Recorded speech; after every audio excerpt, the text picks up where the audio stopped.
We have a couple of minutes. We're just going to let people come in as you know. We'll just start on time. How have you been, Catherine? It's really good to see you. Yes, it's lovely to see you. I've been good. It's been amazing the last few days. Yes. Um, how has the lockdown been treating you?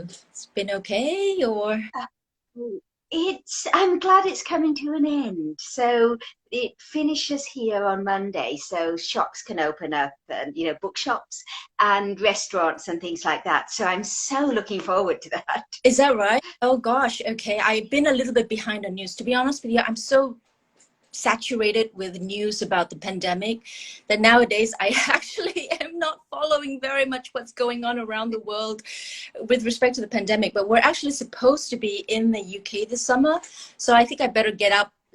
Yeah, I better get up on my news and find out what's happening. uh Well, so far they're saying it'll be normal here in summer.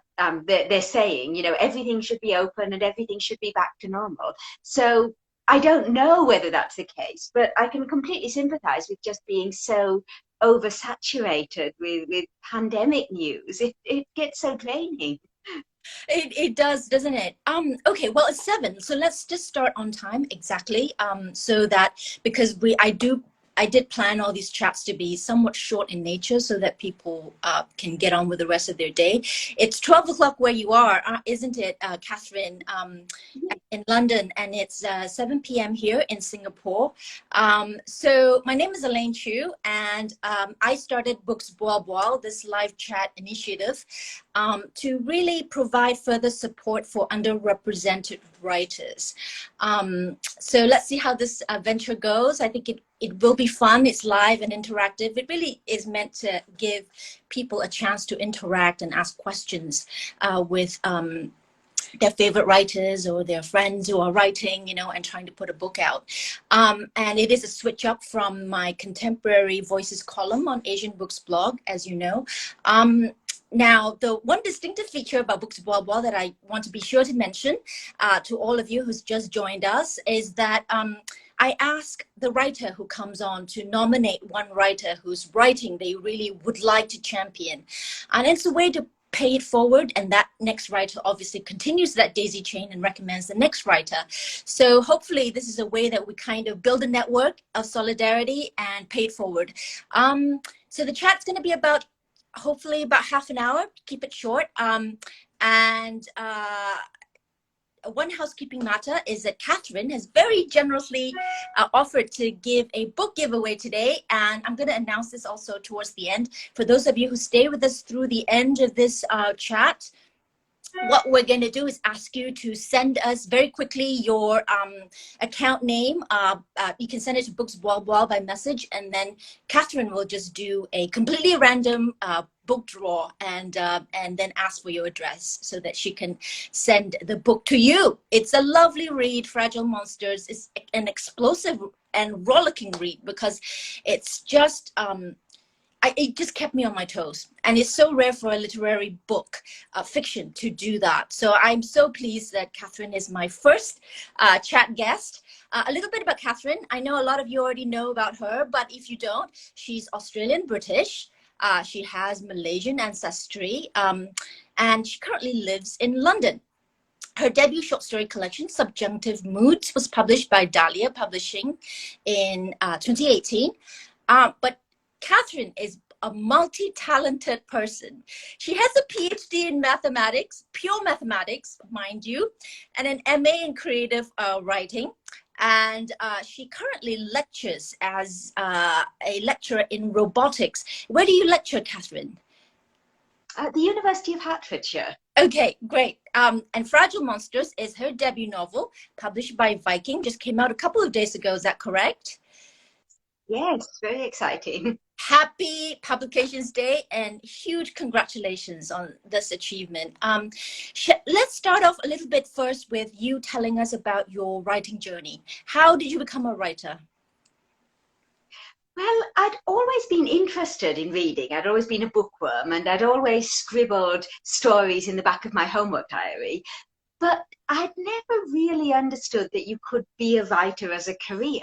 So it seemed like this impossibly glamorous thing that exalted beings did. And whereas everybody I knew was being encouraged to study medicine, study law, engineering, the sort of, I think especially with Asian families, there's quite a strong Definitely. push to, Yeah, I was to law, for example, and I was a lawyer for a while. Um, so tell us a bit about your book, Fragile Monsters. What is it about, and how did you? What was the inspiration for it? What was the idea? You know, I actually hate using the word inspiration because you know it sort of presumes that there was a starting point, like you know you sort of knew exactly, oh, this, you know, muse came and this idea just kind of plopped into your head, and it's not like that at all, is it? A lot of times something germinates there's a desire. I actually prefer the word desire. So how did the desire to want to write this book come about?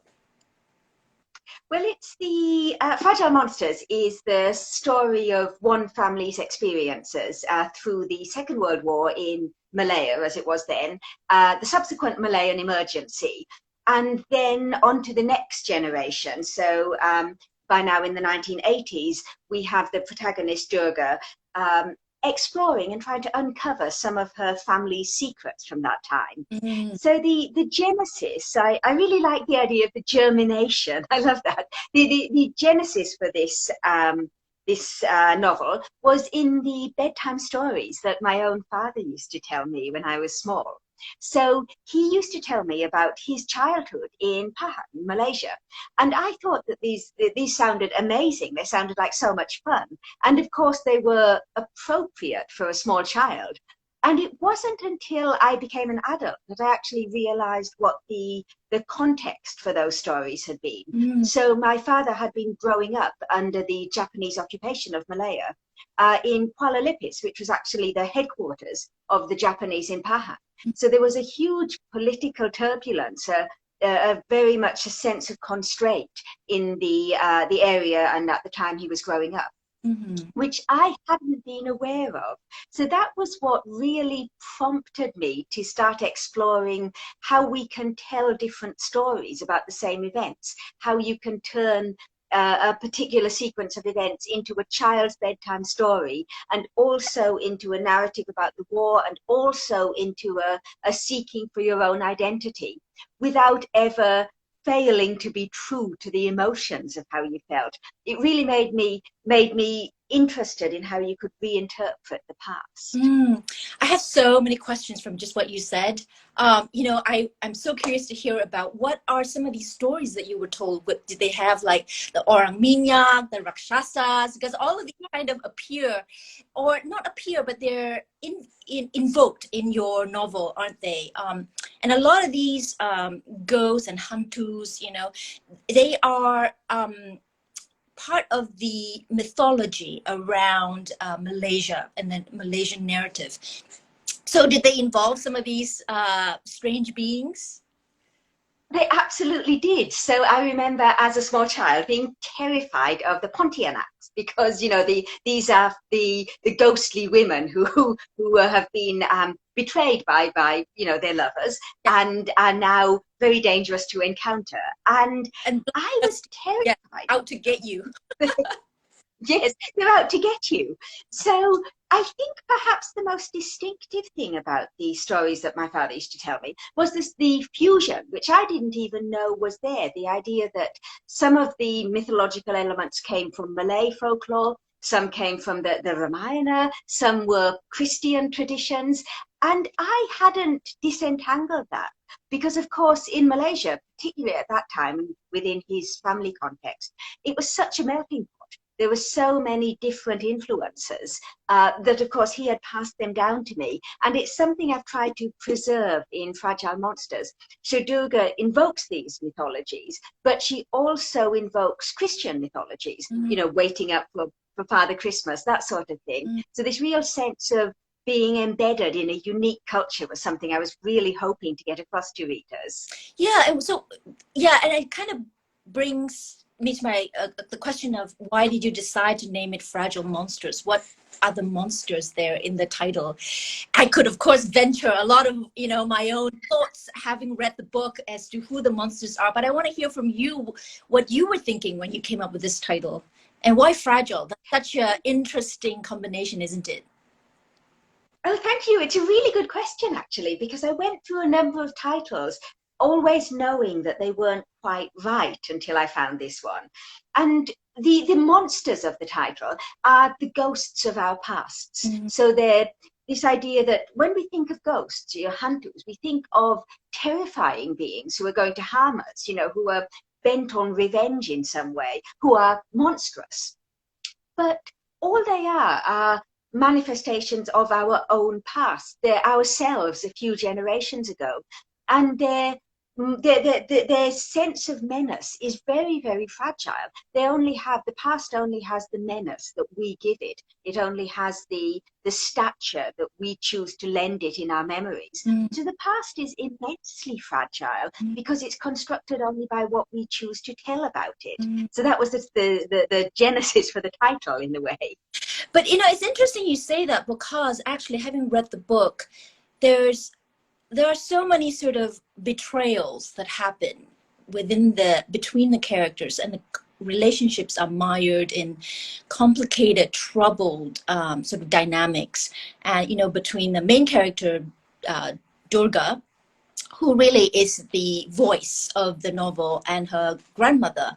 You know, she goes back to Pahang to visit her grandmother, and then she sort of, in some way, retells the story of the grandmother, and imagines it, and it's interesting because the grandmother here is actually quite tight-lipped about the past, and so all the glimmers that she gets from her grandmother, she sort of has to reimagine that story.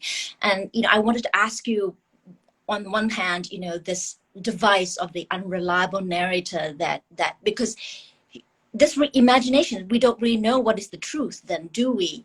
Because she's reimagining what her grandmother, you know, born in the, I guess, 19 something, and then, you know, it starts in 1922 onwards, doesn't it, and then goes through uh, the war and the Japanese occupation and the Malayan emergency. So there's that aspect of how much is truth and how much is, you know, fiction, right? So it plays with that dynamic. And on the other hand, exactly as what you're saying, you know, because of all the relationships and the complicated relationships that they were in some ways they betray one another. So to me, in a way, they almost emerged as monsters themselves, but very fragile, you know. Um, what is your take on that? I think it's absolutely right. It's a really good interpretation because they are betraying each other. So Durga, of course, you know, being a mathematician, being very logical, she thinks she has all the facts. She thinks, oh well, I know exactly I want to know exactly what's going on. I want to have everything down in black and white. I don't want to have any stories. I just want the facts. Mm, And of course, Mary, who is the one person in the novel who does have the facts, having lived through all of that, is slippery and elusive, and she has absolutely no time for black and white. If her view is that if it doesn't make a good story, then it isn't true, mm, which is, of course, completely opposite to Durga. And in a sense, because of these really strong opposing viewpoints, they can't help but betray each other. So Mary obviously betrays Durga in the most obvious way by concealing elements of her past. mm, But the whole novel, in effect, could be seen as a construct where Durga is betraying Mary, because despite being a strong character, Mary, even in her chapters, never speaks directly to us. So all of her story is interpreted and retold via Durga, mm, who is making things up as much as Mary herself would have been. mm, So in a sense, the entire construction of the book is a betrayal of Mary by Durga, mm. because she's stepping in front of her, she's speaking, and she's taking control of Mary's own past. So you're exactly right. The characters are monsters, but in very fragile, delicate, and rather helpless ways. Yeah, especially during that time that they lived in as well, don't you think? I mean, I cut just some of the stories, and I'm not going to reveal too much because I think that it's great to let people really delve into the book. But just secrets come out tumbling from the closet, one after the other. And just as you're done processing one, another one comes out, and you're just blown away by this, like the immense impact of what it means to have this secret come tumbling out, what it means for the psyche. And so I want to actually just say one thing here as well in terms of Durga and Mary's characters and their stories and how they sort of reflect and are mirrors of each other because of the tragedy that they process. And I wonder if maybe you can share that one secret with us, that tragedy that they're trying to grapple with. So the central tragedy of the novel is the absence of Durga's mother. So that's Francesca, who is Mary's daughter, just for those of you who haven't read it. She is a character who is completely absent from the book. And Durga has been told certain things about what happened to her mother, and Mary has told herself certain things about what happened to her daughter, but neither of them really have all the pieces to put together or the emotional capacity to put it together. So when Durga actually starts to discover that her mother's experience wasn't as free from trauma in the Second World War as she had been led to believe, that's when the secrets start coming out. That's when Durga starts realizing, what else did you lie to me about? And what else happened to my mother? Where has she gone? And why hasn't she ever come back for me?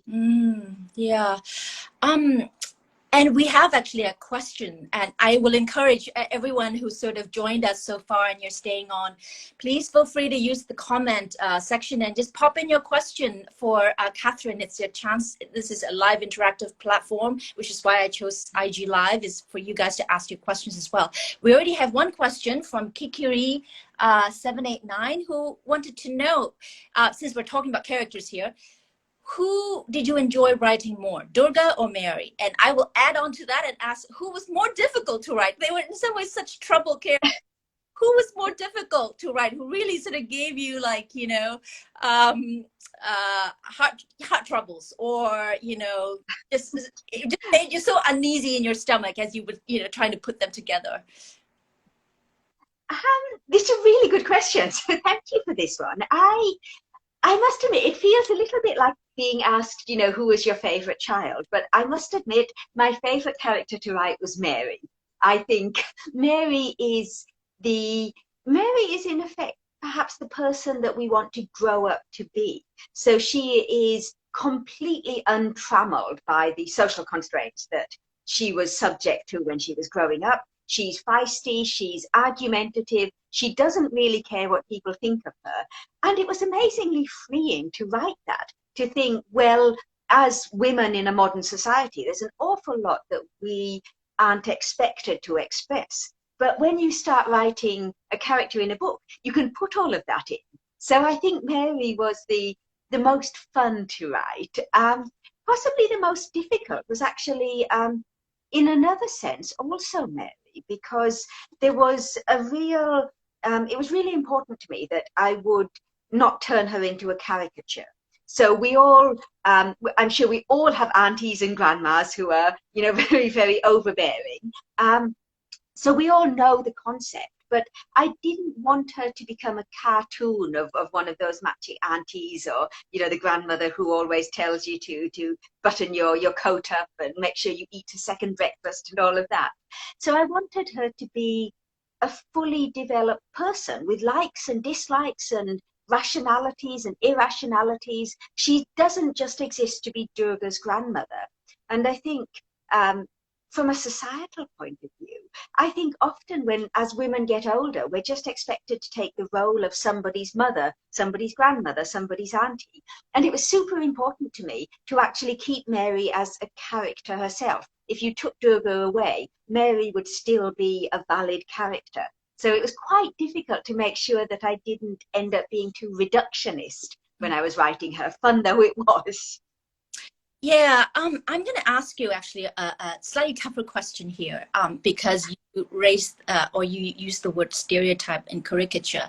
Now, one of the things that was really interesting to me was the use of Pahang as a setting. And for me, the way you invoked the jungles around Pahang and obviously around Kuala Lumpur, and I want to say obviously that this is 1985, so Kuala Lumpur, of course, now is so advanced and developed, is probably no longer surrounded by jungle, but at the time, Oh, no. yeah, at the time it was surrounded by jungle, and this is one of those things that uh, one of these things that happens with the colonial imaginary of Malaysia. In some ways, Yeah.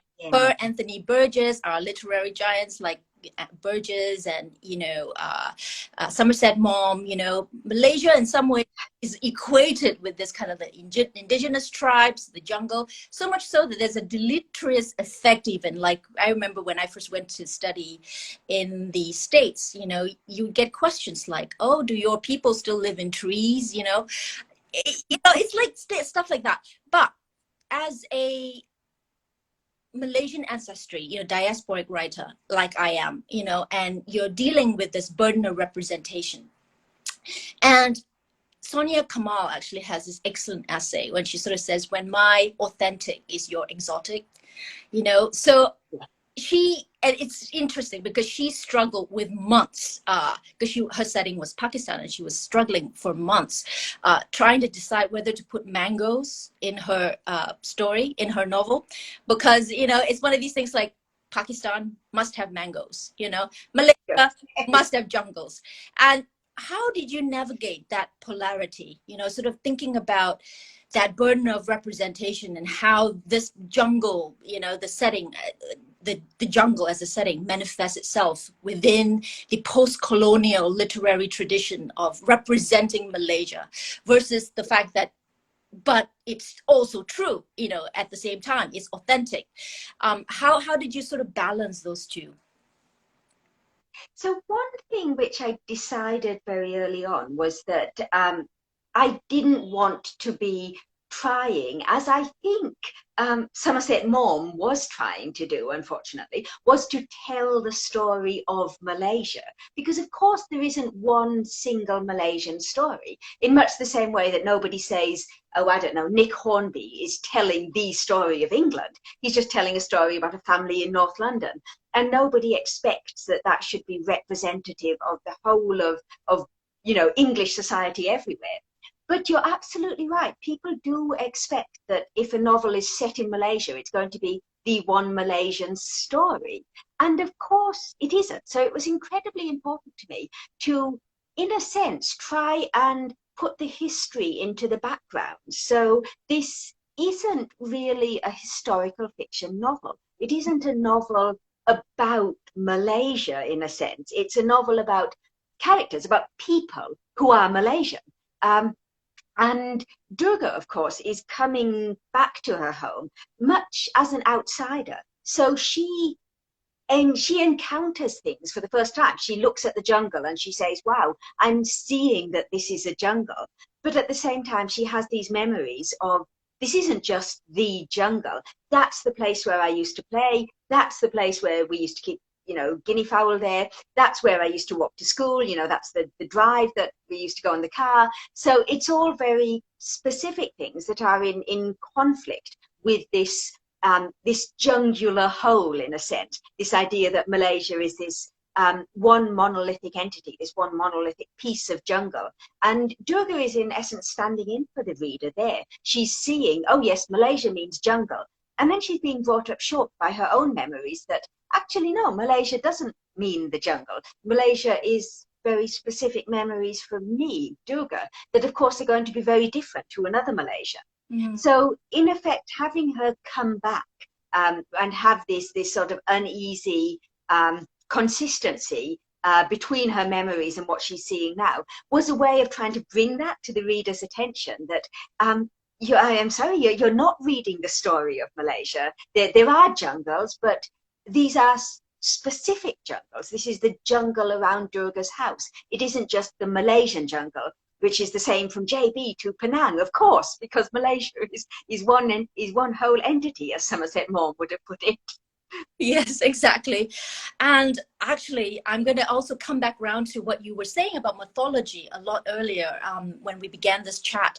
Because to me, what's so interesting about the way you use mythology here is that you really see the struggle in Durga's psyche. Because she is a professor of mathematics, to her, it's all about rational thinking, logic, equations.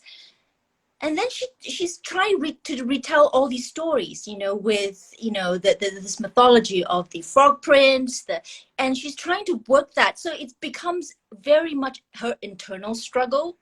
So mythology there is used as a psychic element within her own interior, trying to come to grips with her past. And so I think that was just a very, very interesting way to see mythology being used. So rather than representing, a country's traditions, here it becomes a very personal journey. Yes, it was important to me to do that actually, because I think the reason that these mythologies do persist when they're not actually true. We all know that, there isn't a tiger prince, there was never a tiger prince or a dragon or a hero or whichever mythology you want to pick. They're not factually true, but they have persisted in our psyche, in our cultural understanding.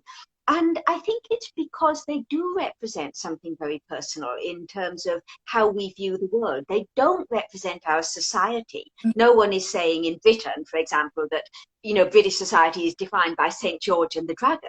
Mm-hmm. Just as nobody should be saying in Malaysia that, Malaysian society is all about ghosts, about hantus, about, toils, about, nobody should be saying that. But they do represent a way that we can use personally of saying, how can I understand the situation I'm in? How can I use this mythological figure to perhaps overcome some of my own obstacles, my own psychic obstacles? Mm-hmm. I'm going to ask you also about your research process, because it does cover, even though you're not representing, some of the major historical episodes or things, a phenomenon that happened in Malaysia. They are in the novel, there were so many different things that were actually made its way into the novel. There was the Japanese occupation, there was, the communist, in terms of the Tiga Bintang, and, all of this made its way into the novel. There was also the Malayan emergency, obviously, which is a huge thing. So how did you go about researching all of this, given that, and this is one of the things that I always struggle with because when I was based in London, trying to write about my own home country was difficult because I didn't always have access to the facts, or doing the kind of in-depth historical research that in some ways is free of a kind of filter in terms of the official historical narrative, if you will, from within colonial archives. So how did you go about that? How did you overcome some of those distance problems? So it's a great question, actually, because as you say, whenever we look at secondary sources, we're looking at someone else's view of that particular event, that particular time. And I was very lucky that living in London, I do actually have access, did before they closed it down because of the pandemic, to the British Library.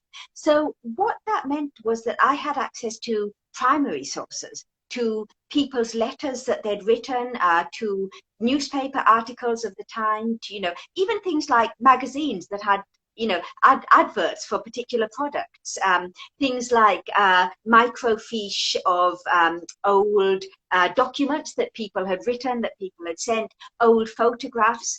So there was really a treasure trove of primary sources there. And what was fascinating was looking at these, reading interviews, looking at memoirs, reading people's narratives in their own words, and then coming back to the standard textbooks, the standard textbooks written by someone sitting in Oxford, doing a historical treatise, and noticing how different they were. So noticing how completely the person sitting in Oxford, how completely they flattened out the emotional landscape, the truth of what small scale life was like during that time. So instead, the mainstream history textbooks focus on things like, military treaties, on the Japanese soldiers' movement, on even things like the fall of Singapore. They focus on it from a very global, Eurocentric, Western point of view. Yeah. And they completely ignore things that were of huge importance to people actually living in Malaya, like when did rice start to be rationed? What could you and couldn't you write in your letters to your brother without them getting censored? Could your children go to school? What language school would they go to? What could you say in the street? What couldn't you say? Was this Japanese soldier going to be friendly? How did you have to interact? And very little of that has made it into the mainstream textbooks that you can pick up in your library. So I think that really does Malaysians a disservice, actually, because it, as I said before, it flattens out their narrative into essentially a footnote in the European history of the war, which is such a disservice, because life in occupied Malaysia was, well, Malaya at the time, what was not the same as life in occupied France. They were completely different. So I was very lucky in being able to access the British Library. And as a consequence, I think as most authors do, as you probably do, Elaine, I did so much more research than made it in. You can go down research rabbit holes and emerge a week later knowing all there is to be known about the rolling stock that was used on a train line in 1970, that sort of thing. But it doesn't make it into the book. So there's an awful lot of waste time in that. But it was fascinating to do. Yeah, no, definitely. Were there stories that you wish that you actually did include and then had to strip out? There were, actually. So there was one particular story that I just couldn't find a way to put it into the book. But it's fascinating. It was a small town, not in Kuala Lumpur, but another town in Pahang, where the teachers of the school had been told that they would now, as across all of Malaya, they would now have to teach in Japanese. So Japanese was essentially going to be the language. Now, these teachers had not learned a word of Japanese. They were expected not just to teach the children in Japanese, to teach them Japanese, but to teach in Japanese. So what these teachers were doing was they were going to an evening class that was actually taught by one of the Japanese soldiers, one of the Kemputai, who thought this was absolute nonsense. He was teaching them a lesson, they were writing it down, and then the next morning they were going in and teaching the exact same lesson to the school children. So they were 8 hours ahead in terms of what they were learning. Yeah. And I thought that showed the most amazing dedication. And I would have loved to include it in the book because it's just unbelievable. But sadly, it didn't make it in. Yeah.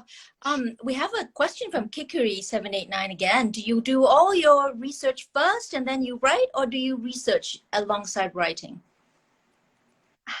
I do a lot of research first. So I do enough research first to know what questions I should be asking. So before I start writing, if I don't know anything about the topic, I need to read my way into it. And then while I'm writing, I'll come across specific things that I want to put in. So interestingly, one thing which I don't do beforehand is I often don't necessarily make a record of exact dates. Was it the 17th of May that this happened? Because that's the sort of thing you can always look up while you're writing. But what I do like to do beforehand is to get a sense of what people would have thought about, because that helps the characters step forward. So it almost doesn't matter from a personal point of view, if you have the facts right before you start writing. But it does matter if you have the emotion about, the emotion of what people would have felt right. And that's what you need to get in your research first, I think. I don't know whether that's whether any other writers would do it that way, but that seemed to work for me. How long did the whole process take of writing, this book? well, let's leave out the editing part. Let's just say the writing Yes. draft to the point where you're actually happy with it.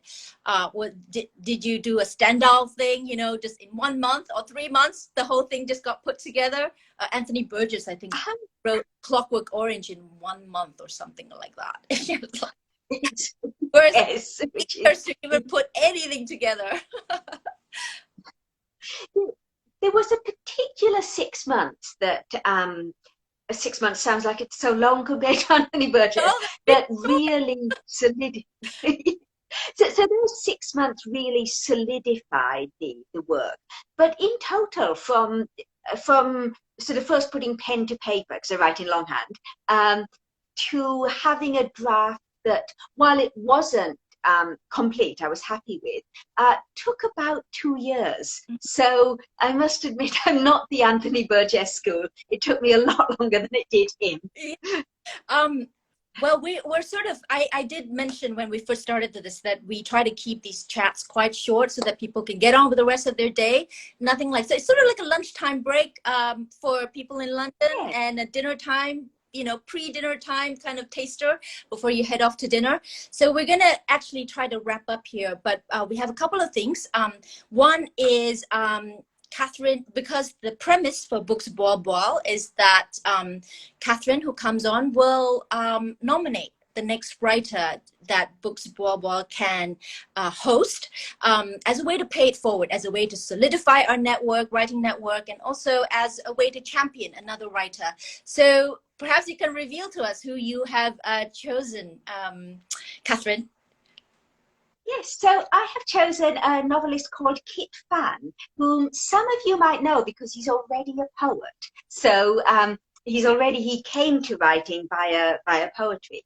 And Kit has written a novel that's set in the 1980s called Diamond Hill about Hong Kong. It's not out yet, so I don't want to spoiler it, but it is a fascinating study of Hong Kong from the inside out.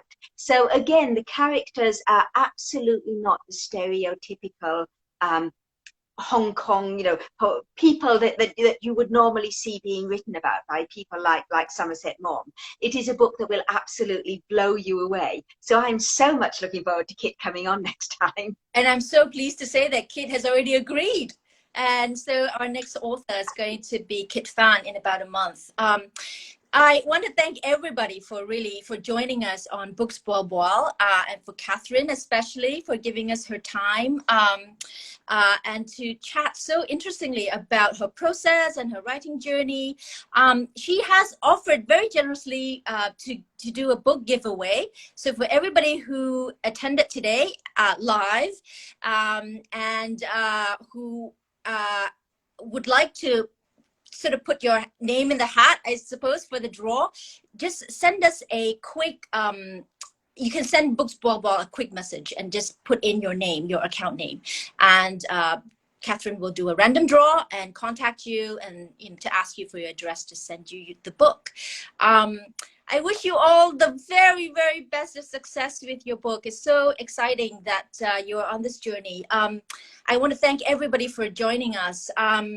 Thank you, Catherine, and thank you, everyone. Yes, thank you very much, Elaine. It's been a pleasure to be on the first BooksBualBual, and I'm very much looking forward to seeing everybody again when Kit comes on in a month. Fantastic. Thank you so much, and enjoy your weekend, everyone. Yes, enjoy your weekend. Bye. Thank you. Bye.